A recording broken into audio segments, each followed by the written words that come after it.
35 বছর পর দেখা। রংমাখা মুখে এখনো লেগে আছে সেই পুরনো হাসিটা। বয়সের ভার যতই বসুক চেপে, না চিনে উপায় আছে নাকি? যেদিন সে চলে গেল শেষবারের মতো, এমনই এক বসন্তের রঙিন দিনে মনের নহবতখানায় বেজে উঠেছিল মন কেমনের বেহালা। তারপর বসন্ত শেষে প্রখর গরমের দিন পেরিয়ে আবার শরৎ এলো। চারিদিক তখন শেষ বর্ষার জলে সবুজ হয়ে আছে। বসন্ত ফিরে যাওয়া পাখি ছুঁয়েছিল নাকি? ব্যথা ছিল বুকে? নাকি চারিদিকে শুধু বেজে ওঠা সুর?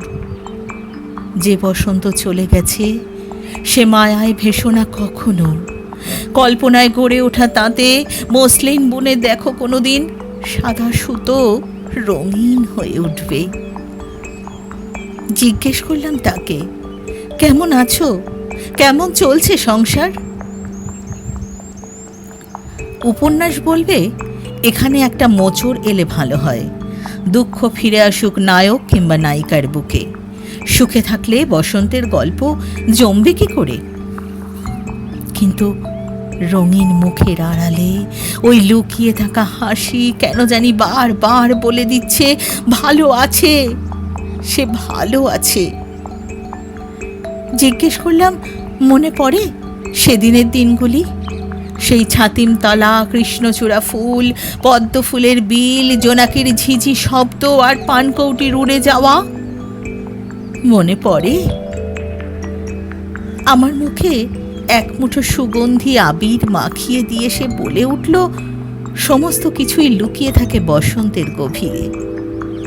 যে বসন্ত চলে গেছে সে বসন্ত ভুলি কি করে?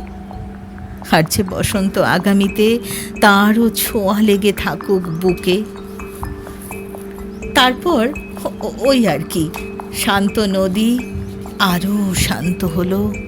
হাওয়া বইছে শনশন করে, পলাশ ফুটে আছে শহরের রাস্তায়, একতারা হাতে বাউল গেয়ে চলেছে গান। চিত্রশিল্পী সাদা ক্যানভাসে শুধুমাত্র তুলি ধরলেন।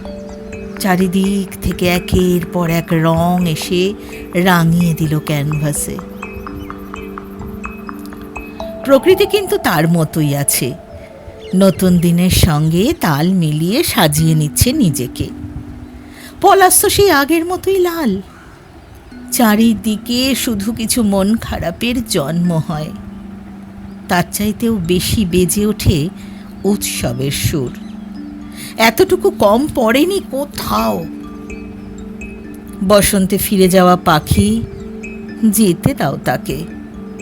তুমি রং মেখে সেজে ওঠো, মেতে ওঠো, ভিড়ে যাও নতুনের দলে। পূর্ণিমা চাঁদ যত বড় আজ, তার চেয়ে বড় হোক মন তোমার জীবন। তারপর আবারও অনেক বসন্ত পেরিয়ে কোনোদিন বয়সের ভারে নুয়ে পড়ো যদি, একবার ফিরে যেও পলাশের বনে, একবার ফিরে যেও বসন্ত কাননে। ধন্যবাদ।